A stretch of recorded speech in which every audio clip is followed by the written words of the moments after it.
Enzyme की जब हम बात करते हैं, सिंपल तरीके से मैं आपको एक्सप्लेन कर दूं, उसके बाद ये सारी हिस्ट्री और बाकी चीजों पे चलेंगे, फटाफट समझते चलेंगे भाई। जो जो चीज आप नोट कर सकते हो कर लेना, ठीक है, क्योंकि इसका नोट्स और पीडीएफ आपको अवेलेबल नहीं होगा, ये व्हाइट बोर्ड में ब्लैक बोर्ड में आपको मैं पढ़ा रहा हूँ, ठीक है।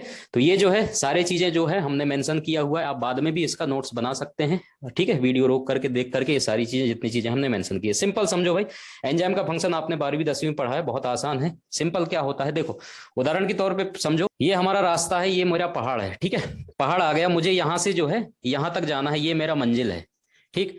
अब मैं इस पहाड़ को चढ़ूंगा तो मेरा एनर्जी लग रहा है, ठीक है। उसके बाद यहां से फिर मैं नीचे उतरूंगा, तब जाकर के ये मंजिल तक पहुंचूंगा, मतलब मेरा एनर्जी भी जा रहा है और टाइम भी वेस्ट हो रहा है बहुत ज्यादा, समझ आ गया।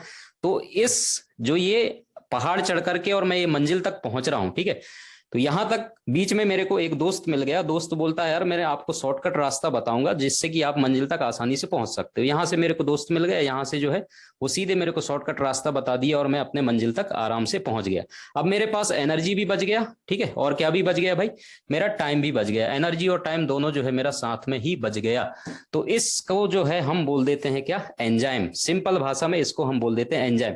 एंजाइम भी उसी तरीके से काम करता है कि किसी भी क्रिया को करने के लिए यहां पर एनर्जी लगता है, ठीक है, तो एनर्जी भी लगता है, टाइम भी ज्यादा लगता है, तो उसी एनर्जी और टाइम दो चीजों को बचाने का काम जो है आपका एंजाइम करता है, कि एंजाइम उसमें पार्टिसिपेट करता है और उस रिएक्शन को जो है तेजी से कराता है और आपका प्रोडक्ट बना देता है, लास्ट जो फाइनल प्रोडक्ट होता है, और वहां से वो निकल करके भाग लेता है। उसी तरीके से जैसा मेरा दोस्त मेरे को रास्ता बताया और उसके बाद वो निकल गया, मेरे को मंजिल तक पहुंचा के। तो सिंपल है, आपको डेफिनेशन समझ में आ गया होगा एंजाइम का, ये होता है। अब हम थोड़ा सा हिस्ट्री पे चलते हैं कि एंजाइम, ठीक है, एक कैटलिस्ट की तरह काम करता है। सबसे पहले जो एंजाइम के बारे में, ठीक है, सोचा था या पता लगाया था, वो है आपका लुईस पास्चर, ठीक है, जो कि सबसे पहला एंजाइम आपका जाइमेज है। केवल आपको एक्स्ट्रा चीजें हम ऐड ऑन कर रहे हैं ताकि जनरल नॉलेज भी आपको चीजें पता होना चाहिए, ठीक है, फर्मेंटेशन जो प्रक्रिया होती है। दूसरा जो एंजाइम टर्म दिया था आपका कोहने ने, साइंटिस्ट का नाम आप याद कर लेना, ठीक है। और एंजाइम आपके प्रोटीनियस होते हैं या प्रोटीन पार्ट होते हैं, वो जो है आपका शमनस साइंटिस्ट जो है इन्होंने आपको बताया था कि ये जितने भी एंजाइम होते हैं प्रोटीनियस होते हैं। एक्सेप्ट बायोलॉजी में एक चीज हमेशा रहता है कि हमेशा चीजें सिमिलर ही नहीं होते, कुछ ना कुछ ऐसा चीज होता है जो उनसे हट करके होता है, लेकिन काम आपका वैसा ही करेगा। समझ में आ रहा है? जैसे कि जो प्रोटीनियस नहीं होते हैं, प्रोटीन में शामिल नहीं होते हैं, उसमें आपका राइबोजाइम एंजाइम है और उसके बाद राइबो न्यूक्लियेज एंजाइम है। दो एंजाइम आप याद कर लेना, कभी अगर बाय चांस आपको सवाल में पूछ ले तो ये चीज भी इतना आपको पता होना चाहिए। क्या आपको इतनी चीजें समझ में आ गई जितनी मैंने बताया? जब मैं पूछूं तो कमेंट्स कर दिया करो, है ना, इससे मुझे पता चलता रहेगा कि भाई आपको समझ में आता जा रहा है। अभी हम केवल स्टार्टिंग कर रहे हैं, धीरे धीरे हम अंदर की तरफ घुसते जाएंगे जैसा हमारा पैटर्न है, ठीक है भाई। देख लो यहां पर क्या क्या चीजें आपको बोल रहा है कि एंजाइम जो है स्पीड अप करता है आपके रिएक्शन का, ठीक है, lowering the activation energy of the reaction, जो कि मैंने स्टार्टिंग में आपको एक्सप्लेन कर दिया है कि इसका मेन फंक्शन क्या होता है, एक्सप्लेन आपको बता दिया है एग्जांपल के through. There presence does not effect the nature and properties of and product, ठीक है, तो ये जब पार्टिसिपेट करेगा उसमें तो कोई भी इफेक्ट जो है आपका प्रोडक्ट बनेगा उसकी प्रॉपर्टी में बिल्कुल भी नहीं आता है, ठीक है, केवल आपके जो रिएक्शन है उसको ही स्पीड ये प्रोवाइड करता है। They are highly specific in their action that is each enzyme can catalyst one kind of substrate, ठीक है। इसका मतलब है कि जो एंजाइम होता है वो एक ही तरीके के सबस्ट्रेट के साथ ही बाइंड करेगा, उसकी एक स्पेशल कैरेक्टरिस्टिक होता है जो कि हमने 12वीं में भी पढ़ रखा है, ये वाला point. Small amount of enzyme can accelerate chemical reaction, इसका मतलब है कि एंजाइम की स्मॉल क्वांटिटी की ही जरूरत पड़ती है किसी भी सबस्ट्रेट के साथ बाइंड करके उसके रिएक्शन को तेजी या गति प्रदान करने के लिए, बिल्कुल स्मॉल अमाउंट की जरूरत ही एंजाइम का पड़ता है। फिर वो बाद में वहां से निकल करके भाग लेता है और दूसरे सबस्ट्रेट के साथ जुड़ने के लिए रेडी हो जाता है, ठीक है। Enzyme are sensitive to charge in pH, temperature, substrate concentration, बहुत इंपॉर्टेंट है, अभी हम ये पढ़ेंगे, ठीक है। फैक्टर इफेक्टिंग में पढ़ेंगे कि एंजाइम को कौन कौन सी चीज फैक्टर इफेक्ट कर सकता है, तो उसके कैरेक्टरिस्टिक में ये आता है कि भाई ये जो है आपका स्पेशल एक पीएच पे काम करेगा, स्पेशल एक टेम्परेचर पे काम करेगा और सबस्ट्रेट के कंसंट्रेशन पर भी काम करेगा। इसको हम डिटेल में एक्सप्लेन करेंगे अभी आगे जाकर के स्लाइड में, ठीक है। और बाकी टर्नओवर नंबर जो है ये आपके लिए इंपॉर्टेंट नहीं है, बाकी वही चीजें है जो सबस्ट्रेट और एंजाइम्स आपका जो है जुड़ेगा, ठीक है। तो आपका जो कितने अमाउंट में आपके प्रोडक्ट बन रहे हैं, ठीक है, वो सारी चीज जो उसका आपका टर्नओवर नंबर कहला जाता है, वो भी हम आगे जाकर के आपको एक्सप्लेन कर देंगे। तो इतने जो कैरेक्टरिस्टिक हैं आपके एंजाइम के बारे में, तो यहां से अगर कभी सवाल बने निम्नलिखित में से कौन सा कैरेक्टरिस्टिक एंजाइम का नहीं है, इस तरीके से सवाल पूछेगा और ये सही वाला दे देगा। एक हो सकता है जो कि गलत पॉइंट है, तो आपको उसका आंसर छांटना पड़ेगा, ठीक है। तो कैरेक्टरिस्टिक क्या आपके माइंड में क्लियर हो गया भाई सब लोगों के? एक बार कमेंट्स कर दो, फिर अगला स्लाइड में चलते हैं। आज थोड़ा सा स्लो चल रहे हैं ताकि आपको क्लियर जो है चीजें समझ में आ जाए, ठीक है।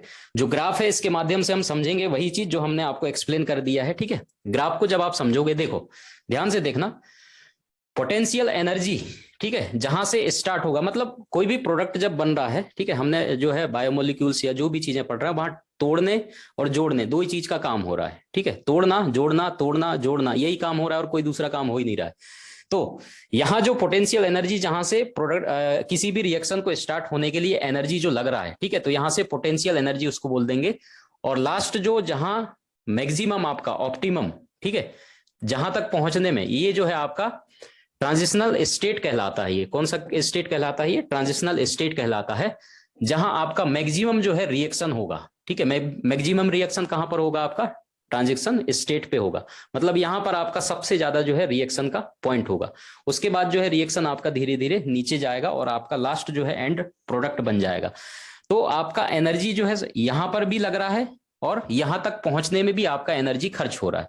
तो इसी चीज को, अगर ये रिएक्शन होने में इतना एनर्जी और समय जो लग रहा है, तो एंजाइम क्या करता है, इसी एनर्जी को, ये जो ट्रांजिशनल स्टेट तक पहुंचने के लिए जितना एक्टिवेशन एनर्जी, ठीक है, एक्टिवेशन एनर्जी जो लग रहा है, इस एक्टिवेशन एनर्जी को जो है ये क्या कर देता है, एंजाइम कम कर देता है। बस सिंपल सा काम कर रहा है, इस एक्टिवेशन एनर्जी को कम करने का काम आपका एंजाइम कर देगा। देखो विदाउट एंजाइम जो है आपका एक्टिवेशन एनर्जी इतना ऊपर तक जा रहा है, लेकिन जैसे ही एंजाइम इसमें भाग ले लेगा तो आपका एक्टिवेशन एनर्जी कम हो जाएगा। ये दो एनर्जी को कम नहीं करता है। पोटेंशियल एनर्जी जहां से स्टार्ट होगा काम को करने में, है ना, वो तो स्टार्ट करना ही पड़ेगा उसको, और एनर्जी भी उतना ही खर्च होगा। और लास्ट में जो प्रोडक्ट बनने में लग रहा है, ठीक है, तो वो भी उतना ही लगेगा।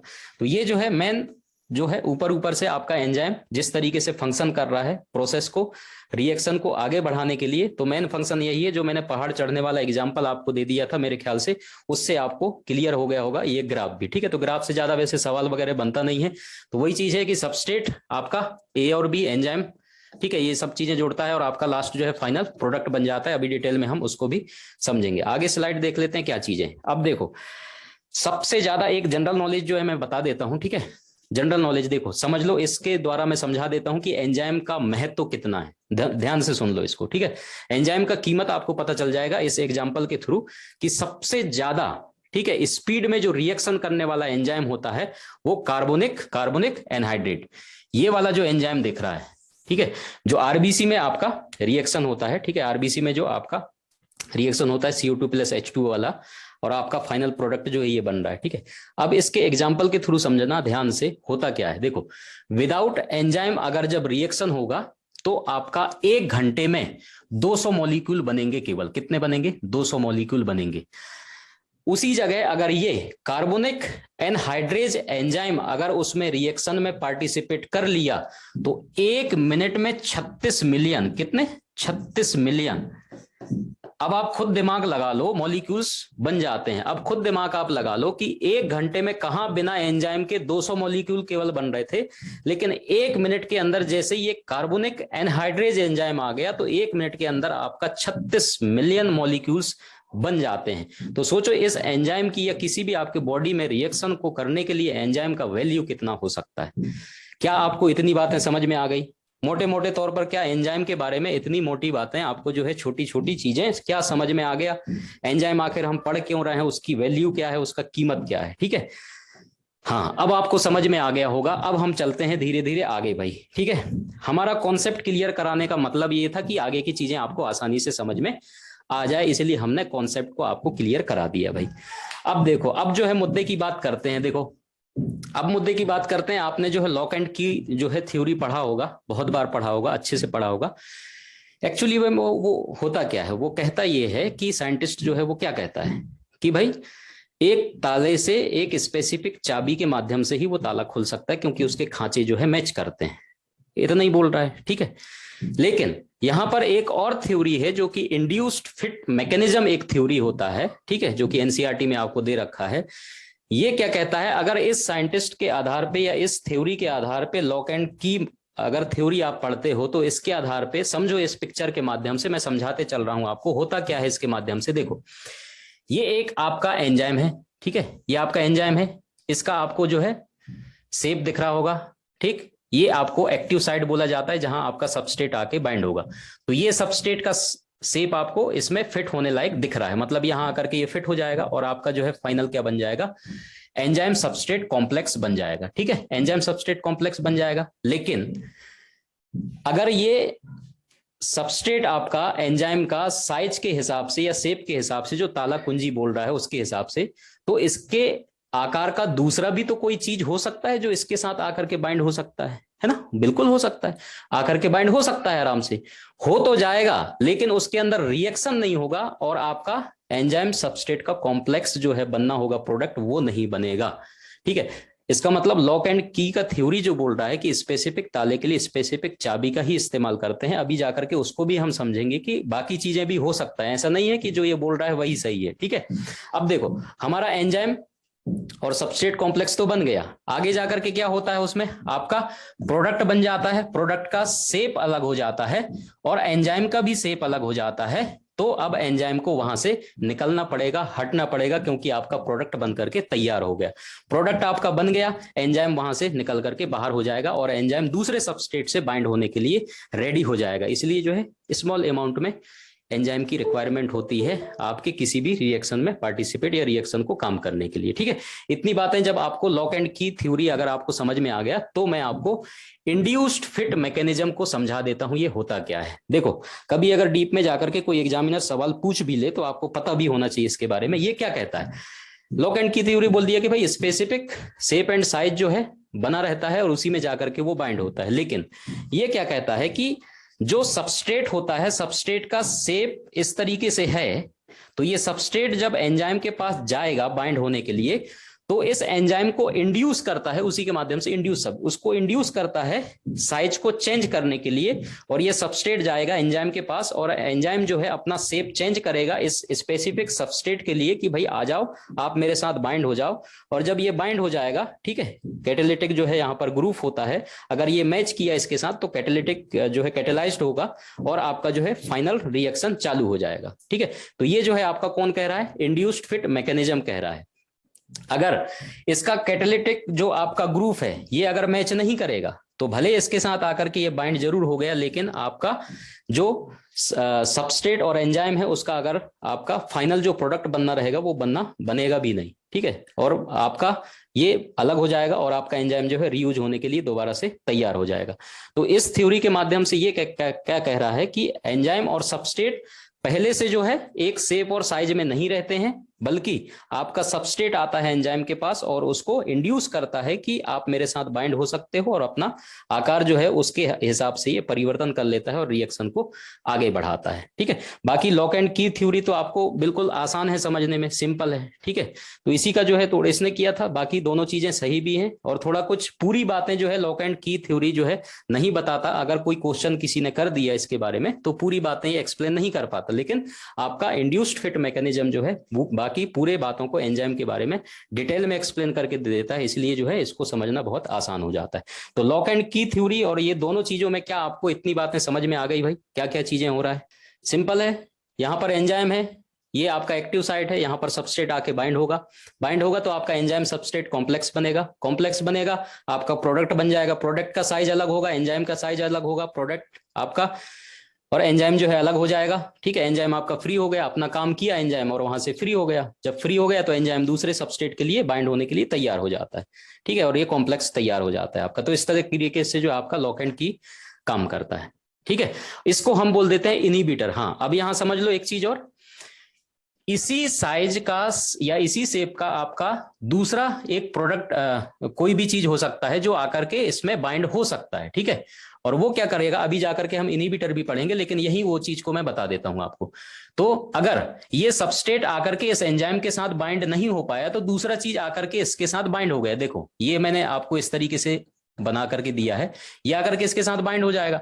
जब इसके साथ बाइंड हो गया तो ये सबस्ट्रेट तो इसके लिए कोई दूसरा था, लेकिन उसको मौका नहीं मिला, लेकिन ये इनहिबिटर आकर के यहाँ पर जुड़ गया और आराम से बैठा हुआ है, ये मेरा एंजाइम है करके, ठीक है। लेकिन ये इसके लिए बना नहीं था एंजाइम, ये एंजाइम बना था स्पेसिफिक सबस्ट्रेट के लिए, लेकिन ये इनहिबिटर आके इसके अंदर घुस गया और आराम से बैठा हुआ बोलता है ये तो मेरा एंजाइम है। ठीक है, तो जो प्रोसेस होना था या जो कॉम्प्लेक्स बनना था वो कॉम्प्लेक्स बनने से ये रोक देता है, लेकिन ये टेम्पररी होता है। ठीक है, हमेशा इसके साथ बाइंड नहीं रहेगा, ये टेम्पररी होता है, लेकिन क्रिया होने से तो इसने रोक ही दिया ना, इसलिए उसको इनहिबिटर बोलते हैं। ठीक है, अभी जाकर के हम इनहिबिटर के टाइप पढ़ेंगे, वहां पर एक्सप्लेन करूंगा तो आप समझ जाना कि हाँ मैंने यहां पर उस चीज को बता दिया था, कौन से टाइप का था वो भी मैंने बताऊंगा। अभी आगे बढ़ते हैं। देखो अब फैक्टर की बात कर लेते हैं, जब हमने कैरेक्टरिस्टिक की बात कर लिया। ठीक है, तो जो कैरेक्टरिस्टिक है वही उसके फैक्टर में काम आएगा। ठीक है, उसी वही पॉइंट है, बाकी कोई अलग से नहीं है। तो जो स्पेसिफिकेशन है रहता है किसी भी चीज का, ठीक है, हमारा कोई भी काम अगर रहता है, ठीक है, हमारा भी बॉडी का टेम्परेचर रहता है, पीएच रहता है, कितने सारी चीजें हैं जो हमारा एक ऑप्टिमम टेम्परेचर है, बॉडी का भी नॉर्मल टेम्परेचर है। समझ आ रहा है, ज्यादा अगर बढ़ाओगे है, आखिर क्या एंजाइम बनी कैसे रहा है, प्रोटीन से बन रहा है, प्रोटीन का टेम्परेचर बढ़ाओगे तो क्या हो जाता है, डीनेचर्ड हो जाता है, तो ये तो आखिर उसी से बना हुआ है ना, इसका भी टेम्परेचर आप इंक्रीज कर दोगे तो ये भी डीनेचर्ड हो जाएगा। लेकिन इसकी भी एक ऑप्टिमम टेम्परेचर होता है जिसमें इसका रिएक्शन जो है बहुत हाई होता है। तो सिंपल है, देख लो इसमें होता क्या है, टेम्परेचर कैसे काम करता है, किसी भी एंजाइम के काम करने के लिए टेम्परेचर जो होना चाहिए, ठीक है, जो आपके एनसीईआरटी के अकॉर्डिंग है, बाकी अलग अलग किताबों में अलग अलग दिया है, एनसीईआरटी के अकॉर्डिंग अगर उसको देखा जाए तो 30 से जो है 40 डिग्री सेल्सियस तक होता है। ठीक है, अकॉर्डिंग टू एनसीईआरटी बता रहा हूं मैं। ठीक है, कितना, 30 से 40 डिग्री या 35, कहीं पर 35 भी दे देता है, अगर कभी एग्जाम में पूछे तो आप ये याद रखना 35 से 40 भी आपको ऑप्शन में दे देता है, अकॉर्डिंग टू एनसीईआरटी बता रहा हूं। ठीक है, बाकी आपको अलग अलग जगह अलग अलग टेम्परेचर देखने को मिल जाता है, इसलिए कई सारे लोग कंफ्यूज हो जाते हैं। एनसीईआरटी की बुक आप उठा के पढ़ोगे अलग चीजें देखने को मिलेगा। ठीक है, हम लेकिन वैल्यू देते हैं एनसीईआरटी को, अगर फाइनल माना जाए तो एनसीईआरटी को ही माना जाता है, इसलिए जो है क्योंकि एनसीईआरटी के अकॉर्डिंग ही सारी तैयारी नीट वाले चाहे डॉक्टर बन रहे हैं वो भी कर रहे होते हैं। अब देख लो टेम्परेचर कैसे काम करता है। देखो टेम्परेचर जब स्टार्ट होगा, मतलब कम टेम्परेचर, जितना कम टेम्परेचर होगा किसी भी एंजाइम के लिए तो वो क्या होगा, इनएक्टिव फॉर्म में रहेगा। कौन से फॉर्म में रहेगा, इनएक्टिव। इसको समझने के लिए सिंपल समझो, आप किसी भी खाना को जो है फ्रिज में क्यों रखते हो, है ना, ताकि उसके अंदर कोई भी कैटालिटिक क्रिया जो है ना हो या कैटेलाइज ना हो, समझ में आ रहा, कोई भी बैक्टीरिया ग्रो ना करे या कोई एंजाइम जो है उसके अंदर काम ना करे, कोई भी रिएक्शन ना हो, आप एंजाइम को क्या कर देते हो, इनएक्टिव कर देते हो। कैसे कर देते हो, टेम्परेचर को कम करके। तो फ्रिज का टेम्परेचर आप लोगों को पता है, फ्रीजर में रख दो तो और ही अच्छा है। ठीक है, उस कम टेम्परेचर में क्या होगा, आपका एंजाइम जो है एक्टिव नहीं हो पाएगा, नहीं हो पाएगा तो आपका खाना जो है सड़ने से बच जाएगा, सिंपल है। अब अगर उसको ऑप्टिमम टेम्परेचर मिल गया, जितने टेम्परेचर पे वो काम कर सकता है, रिएक्शन जितना बेहतर हो सकता है, उसको जो हम ऑप्टिमम टेम्परेचर बोलते हैं, इस टेम्परेचर पर आपका एंजाइम जो है बहुत बढ़िया तरीके से काम करेगा और रिएक्शन जो है तेजी से होगा। ठीक है, और जैसे जैसे टेम्परेचर, मान लो की बात हमने बोला कि 30 से 40 तक काम करेगा, 40 के बाद जैसे जैसे टेम्परेचर आप बढ़ाते जाओगे वैसे वैसे आपका एंजाइम जो है क्या हो जाएगा, डीनेचर्ड हो जाएगा। दूसरा चीज समझना, कभी अगर एग्जाम में पूछ ले तो डीनेचुरेशन की प्रक्रिया जो होती है वो परमानेंट होता है, दोबारा वो रिजॉल्व नहीं होगा या दोबारा एंजाइम आपको मिलेगा नहीं। समझ आ रहा है, इसलिए जो टेम्परेचर अगर उसको ज्यादा मिल गया, एक बार खत्म हो गया काम, मतलब खत्म है। लेकिन इसमें इनएक्टिव में क्या होगा, एंजाइम कहीं गया नहीं है, डीनेचर्ड नहीं हुआ है, वो इनएक्टिव हुआ है। जैसे ही उसको टेम्परेचर मिलेगा वो तुरंत क्या होगा, एक्टिव हो जाएगा और अपना असर दिखाना चालू कर देगा। समझ में आ रहा है, तो ये जो है टेम्पररी होता है आपका, इनएक्टिव जो होगा एंजाइम वो टेम्पररी होता है कम टेम्परेचर पे, और ज्यादा टेम्परेचर अगर आपने कर दिया तो डीनेचुरेशन हो जाएगा और परमानेंट होगा, दोबारा से आपको एंजाइम नहीं मिलेगा वहां पर। एक बार किसी भी टॉपिक का अगर कॉन्सेप्ट आपको समझ में आ गया, कभी भी जीवन में आप कोई भी क्वेश्चन का आंसर गलत नहीं कर सकते हो, इसलिए ध्यान रखना कॉन्सेप्ट समझना बहुत जरूरी है। कॉन्सेप्ट समझते हुए चलना, मजा आ जाएगा क्लास में भी, एग्जाम में जब जाओगे तब भी आपको समझ में आ जाएगा बहुत आसान तरीके से। तो इतनी चीजें आपका जो है एंजाइम की एक्टिविटी, आपके फैक्टर इफेक्टिंग क्या है, सबसे पहला चीज टेम्परेचर। आगे चलते हैं, हम बात कर लेते हैं पीएच का। अब पीएच के साथ लफड़ा ये है कि इसका कोई स्पेसिफिक पीएच, जैसे टेम्परेचर हमने बोला था सारी चीजों के लिए टेम्परेचर हमने एक रेशो दे दिया है ना कि यहां से यहां तक, लेकिन पीएच के साथ ऐसा नहीं है। आपके बॉडी में बहुत सारे ऐसे एंजाइम्स हैं जो अलग अलग पीएच पे काम करते हैं। ठीक, सपोज यहां पर आपका पेप्सिन है, हाईली एसिडिक होता है, एमाइलेज आपका स्लाइटली एसिडिक होता है, ट्रिप्सिन जो है आपका स्लाइटली एल्कलाइन मीडियम में काम करता है। तो अलग अलग एंजाइम के लिए अलग अलग पीएच यहां पर मेंटेन करना रहता है। तो इसके लिए आपको थोड़ा सा दिमाग लगाना पड़ेगा, उसको याद करना पड़ेगा कि कौन सा एंजाइम कितने पीएच पर काम करता है। समझ में आ गया? तो उसको जो है आपको याद करने की जरूरत पड़ेगी। यहां पर भी सेम वही कंडीशन है, जो भी एंजाइम है अगर स्पेसिफिक पीएच पे काम करता है तो उसका ऑप्टिमम जो पीएच होगा, जिस पीएच पर वो ज्यादा एक्टिव रहेगा या ज्यादा रिएक्शन करेगा, उसको हम ऑप्टिमम पीएच ऑफ एंजाइम के नाम से बोला जाएगा। तो वही सवाल अगर कभी पूछेगा कि जिस स्टेज पर या जिस पीएच पॉइंट पर आपका एंजाइम बहुत अधिक मात्रा में रिएक्शन तेजी से करता है, उस पीएच पॉइंट को क्या बोला जाता है? तो ऑप्टिमम पीएच ऑफ एंजाइम के नाम से उसको जाना जाता है, जैसे हमने टेम्परेचर की बात किया था। तो ग्राफ वही चीज शो कर रहा है कि आपका जो है इनएक्टिव फॉर्म में रहेगा अगर पीएच आप उसका कम कर दोगे, ठीक है। जैसे जैसे पीएच आप उसका बढ़ाते जाओगे, या जो ऑप्टिमम पीएच पर आएगा, जिस पीएच पे वो बेस्ट काम कर सकता है, वो उसका ऑप्टिमम पीएच कहलाएगा। और पीएच अगर उसका बढ़ाते जाओगे तो वैसे ही जैसे टेम्परेचर की तरह हो रहा था, डीनेचर होना चालू हो जाएगा आपका एंजाइम का। तो ये था आपका पीएच, ठीक है। अब जो है सबस्ट्रेट कंसंट्रेशन, बहुत ध्यान से समझना। सबस्ट्रेट कंसंट्रेशन आपको बिल्कुल चुटकियों में समझा देता हूं मैं 2 मिनट के अंदर, ठीक है। समझ लो सबस्ट्रेट कंसंट्रेशन क्या होगा।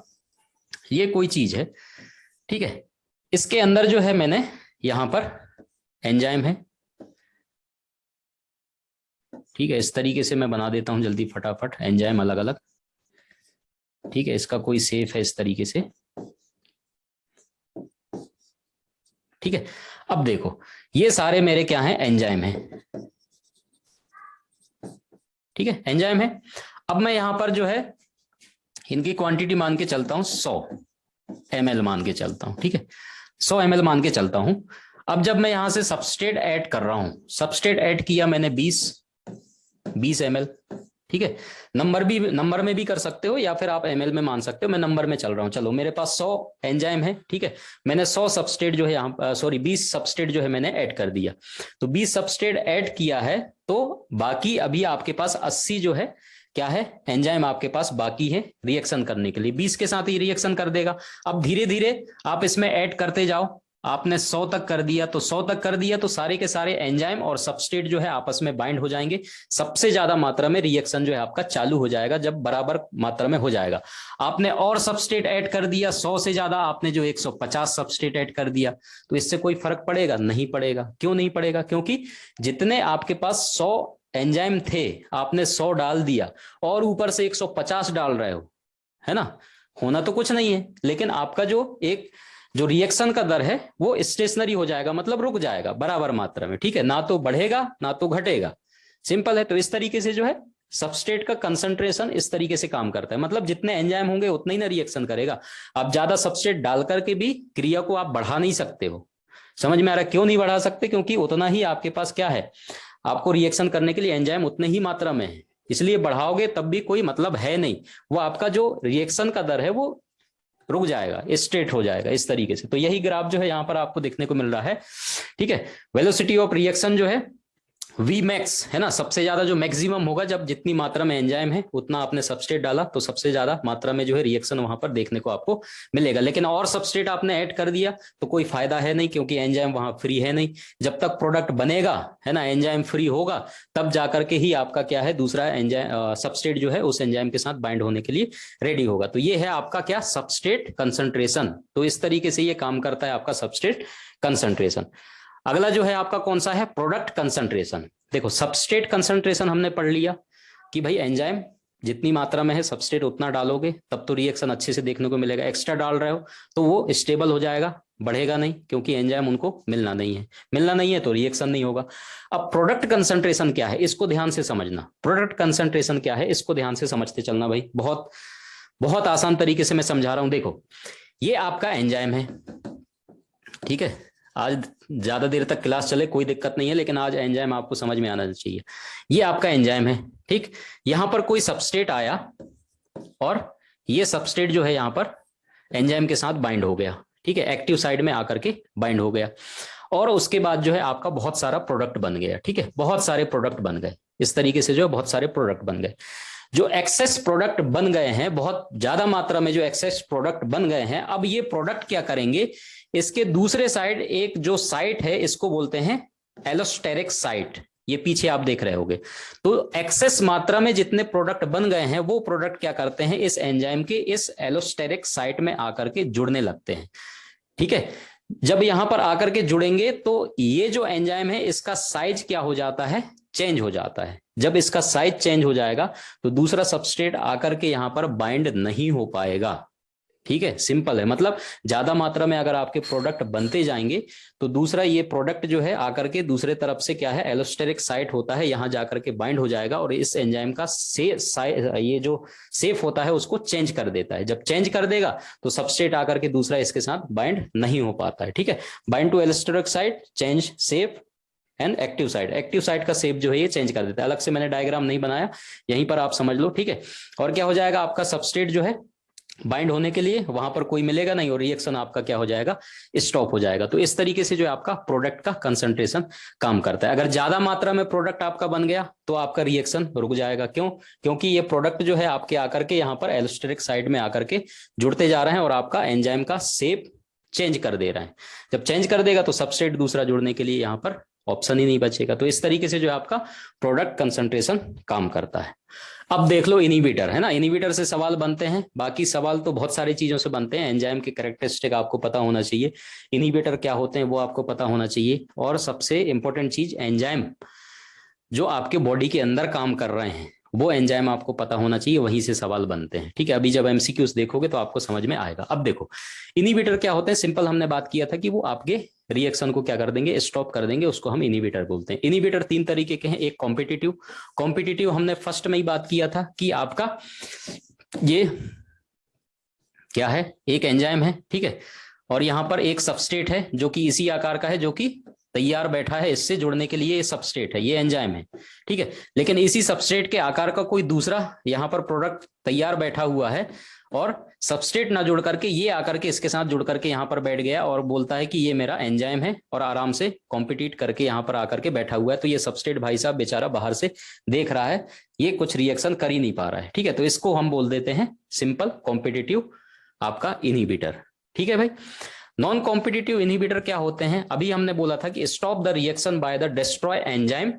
इनहिबिशन, हाँ इसकी बात नहीं किया था, इट्स परमानेंट। एग्जांपल के तौर पे आपका जो है साइनाइड पाइजिन। तो नॉन कॉम्पिटिटिव में क्या होता है, ऐसा जो आपका रिएक्शन को क्या कर देगा, आपके एंजाइम को ही डिस्ट्रॉय कर देगा, तो आपका रिएक्शन ही परमानेंट स्टॉप हो जाएगा। तो उसको हम बोल देते हैं नॉन कॉम्पिटिटिव। जैसे कि एग्जाम के तौर पर आपका साइनाइड जो पॉइजनिंग होता है, ठीक है, इसको आप याद रख लेना, कभी अगर पूछे नॉन कॉम्पिटिटिव का तो सबसे बेस्ट एग्जाम्पल ये होता है। ये सिंपल कुछ नहीं करता है, आपके एंजाइम को ही मार देगा या डिस्ट्रॉय कर देगा और आपका कोई भी सबस्ट्रेट आकर के उससे जुड़ने का सवाल ही नहीं उठेगा।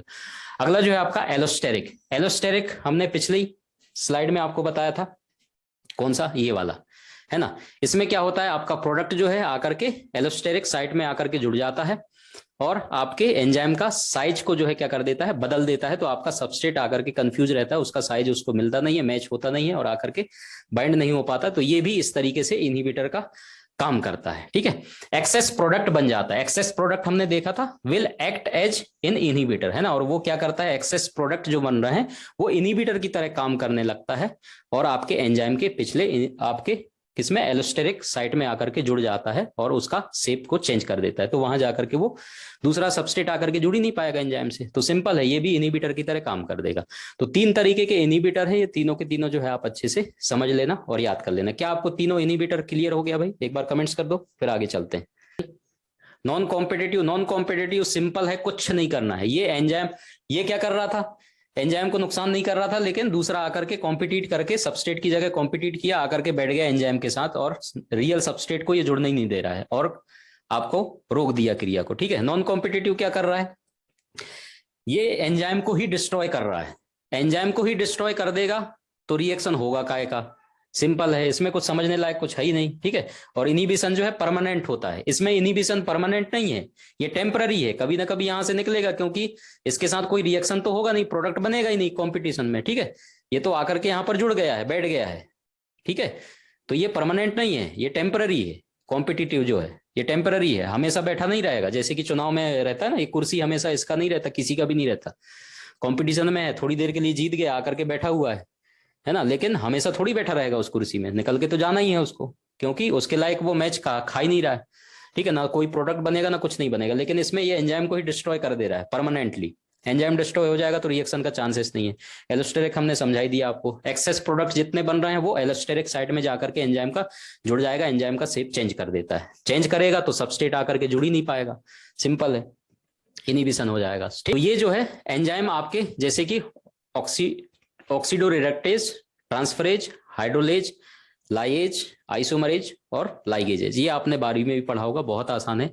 इनके नाम के आधार पर ही इनको डिवाइड किया गया है जो इनका काम है, तो नाम में ही इनका काम छुपा हुआ है और उसका एग्जाम्पल भी आपको याद करने की जरूरत है। इसमें से सवाल पूछता है, इसलिए आप इनको याद करने वाली चीजें हैं, इसमें कोई एक्सप्लेन करने वाली चीज है नहीं, ठीक है। हाइड्रोलेज दिया है, मतलब यहाँ पर H2O की जरूरत पड़ेगा। हाइड्रोलेज सब्सटेंट आपके एस्टरेज, डाइजेस्टिव एंजाइम जितने होते हैं ये सारे के सारे आपको क्या है, हाइड्रोलेज दिया हुआ है, ठीक है। तो ये तो आपको याद करना पड़ेगा। उसके बाद जो है ऑक्सीडोरिडक्टेज दिया है, लाइगेज दिया है, मतलब सिंथेसिस करेगा, सिंथेटेज एंजाइम है, सिट्रिक एसिड इसका एग्जाम्पल है सबसे बेस्ट, ठीक है। उसके बाद लाइएज दिया है, आइसोमरेज, आइसोमरेज का काम है इसका change of the following molecular form the substrate. उसके बाद हाइड्रोलेज, हाइड्रोलेज नाम से स्पष्ट है, इसमें H2O, ठीक है। डाइजेस्टिव एंजाइम इसमें सब आएंगे। उसके बाद ट्रांसअमाइनेज, काइनेज, ये एग्जाम में पूछा गया है एक बार, ठीक है। ट्रांसफरेज का जो है एग्जाम्पल इनमें से कौन सा है, ट्रांसफरेज ट्रांसफर करने का काम करेगा, सिंपल है। तो काम के आधार पर इनको बांटा गया है, तो इनको तो आपको याद करने की जरूरत है, इनको आपको याद करना पड़ेगा, ठीक है। बाकी अलग अलग चीजें हैं जो कि इनका एग्जाम्पल पे ही सवाल बनता है, इसलिए इनके सारे के सारे एग्जाम्पल आप लोग चार्ट बना करके अच्छे से सुंदर तरीके से और याद कर लेना, ठीक है। आपको नोट्स भी मिल जाएगा, उसमें भी ये सारी चीजें हैं, ठीक है। और अगला चीज क्या है आपका, कोफैक्टर, है ना। कोफैक्टर क्या होता है भाई, ध्यान से समझ लो, यहां से भी सवाल बनता है, ध्यान से समझना, फिर से समझने वाली चीज। एंजाइम, ठीक है, एक होता है सिंपल जिसमें केवल सिंपल ओनली प्रोटीन होता है, एक होता है कॉन्जुगेट। कॉन्जुगेट का मतलब हम पहले भी समझ चुके हैं, कॉन्जुगेट है मतलब कोई ना कोई चीज मिलकर के ही बन रहा है, ठीक है। तो कॉन्जुगेट में जो है आपका एपो एंजाइम प्रोटीन वाला पार्ट होता है और एक होता है नॉन प्रोटीन वाला पार्ट जिसको हम बोलते हैं कोफैक्टर। सवाल बनता है, याद कर लेना, फिर से बोल रहा हूं, ठीक है। एंजाइम दो है, सिंपल जिसमें आपका ओनली प्रोटीन है, दूसरा कॉन्जुगेट है। कॉन्जुगेट में हम बोल रहे हैं एक एपो एंजाइम है जो प्रोटीन वाला पार्ट है, ठीक है। एपो एंजाइम हमेशा पूछेगा आपको कि प्रोटीन वाला पार्ट इनमें से कौन सा है, या फिर सिंपल पूछता है नॉन प्रोटीन वाला पार्ट को क्या बोला जाता है, तो कोफैक्टर आपका नॉन प्रोटीन वाला पार्ट है और एपो एंजाइम जो है प्रोटीन वाला पार्ट है। यहां से आप देख करके समझ लो, ठीक है। एपो एंजाइम इनएक्टिव प्रोटीन, ठीक है, एक्टिव साइट है ये आपका। उसके बाद जो है यहाँ पर कोफैक्टर नॉन प्रोटीन है ना, कोफैक्टर हमने बता दिया आपका कौन सा है, नॉन प्रोटीन वाला पार्ट है, ठीक है। और उसके बाद एक्टिवेटेड प्रोटीन जो है ये मिलकर के बनेगा, उसको हम बोल देते हैं एक साथ क्या, होलो एंजाइम। तो इस तरीके से यहाँ से सवाल बनता है, तो इसलिए आप ये याद रख लेना। कई बार सवाल पूछा है कि नॉन प्रोटीन जो है इनमें से उसको क्या कहा जाएगा, तो कोफैक्टर, ठीक है, और आपका एपो एंजाइम, होलो एंजाइम, इस तरीके से ऑप्शन आते हैं, तो इसलिए आप इसको याद कर लेना अच्छे से, यहाँ से सवाल बनता है।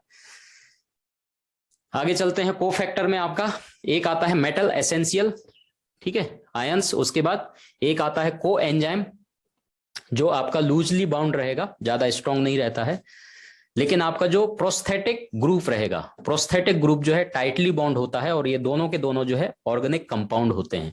कौन कौन से, को एंजाइम और आपका प्रोस्थेटिक, ये दोनों के दोनों जो है ऑर्गेनिक कंपाउंड होते हैं। और ये जो आपका होता है मेटल एसेंशियल, ये आयोनिक कंपाउंड होते हैं, ठीक है। देख लेते हैं, जितने भी आपके मेटल आयन वाले होंगे एंजाइम, ठीक है, उनको मेटल की जरूरत होगा। इसका मतलब ये है कि जो एंजाइम जैसे यूरिएज है, ठीक है, तो निकल की जरूरत पड़ेगा, ठीक है। यहां पर दिया होगा आयरन, तो कैटलेज, ठीक है, परऑक्सीडेज, साइटोक्रोम ऑक्सीडेज, इनको जो है काम करने के लिए आपको आयरन लेना पड़ेगा। आयरन मतलब आपके बॉडी में जाना चाहिए। कुछ होते हैं जो विटामिन की जरूरत होती है कुछ एंजाइम को, समझ में आ रहा है। तो इस तरीके से जो है जो भी एंजाइम होंगे, समझ में आ रहा है, तो ये मेटल आयन वाले हैं। ज्यादातर ये इंपॉर्टेंट है नहीं, एक दो याद कर लेना अगर कभी पूछा जाएगा, जैसे कि डीएनए पॉलीमरेज के लिए है, ठीक है, मैग्नीशियम दिया हुआ है। इस तरीके से जो है आयरन के लिए ये आप याद कर लेना, ठीक है, यूरिएच के लिए आप याद कर लेना। तो कभी कभार अगर एग्जाम में पूछ ले डीप जा करके, तो उसके बेस पे हम बता दे रहे हैं कि कई सारी चीजें होते हैं एंजाइम में जिनको आपको ये मेटल की जरूरत पड़ेगा। ये मेटल जब मिलेंगे तभी जो है उनको रिएक्शन करने में हेल्प होता है। समझ में आ रहा है। टाइप ऑफ ऑर्गेनिक कोफैक्टर, अब जो है टाइप ऑफ ऑर्गेनिक कोफैक्टर में हमने दो चीजें बताया था आपको, कौन सा, प्रोस्थेटिक ग्रुप और उसके बाद को एंजाइम। को एंजाइम जो है आपका लूजली बाउंडेड रहता है, एग्जांपल के तौर पर आपका एनएडी, अगर कभी एग्जांपल पूछे आपका को एंजाइम निम्नलिखित में से कौन सा है, एनएडी आप याद रखना। उसके बाद प्रोस्थेटिक में, ठीक है, सबसे बेस्ट एग्जांपल जो है प्रोस्थेटिक ग्रुप में आपका फ्लेविन्स, ठीक है, हीम, बायोटीन, ये जो है एग्जाम्पल आप प्रोस्थेटिक में याद कर लेना, बहुत इंपॉर्टेंट है एग्जाम्पल। उसके बाद कोएंजाइम, कुछ इंपॉर्टेंट कोएंजाइम आपको दे रखे हैं, ये भी याद करने वाली चीज है, इसलिए हम इनको एक्सप्लेन नहीं कर रहे हैं, आपको मिल जाएगा ये सारी चीजें। जैसे कि मैंने आपको विटामिन से बताया था, है ना, बायोटीन, ये ट्रांसफर ऑफ कार्बन डाइऑक्साइड के लिए हेल्प करेगा। कोएंजाइम आपका B12 है, vitamin B12, transfer of alkaline group, ठीक है, फ्लेविन, कोएंजाइम A, ठीक है। तो इस तरीके से कुछ कोएंजाइम है, तो कोएंजाइम से भी कई बार सवाल अगर बन जाता है, थायमिन, अलग अलग चीजें हैं, ठीक है। तो यहां से भी सवाल कई बार पूछा जाता है, तो ये याद करने वाली चीजें हैं, इनको तो आपको याद करना पड़ेगा भाई, ठीक है, और कोई चारा है नहीं।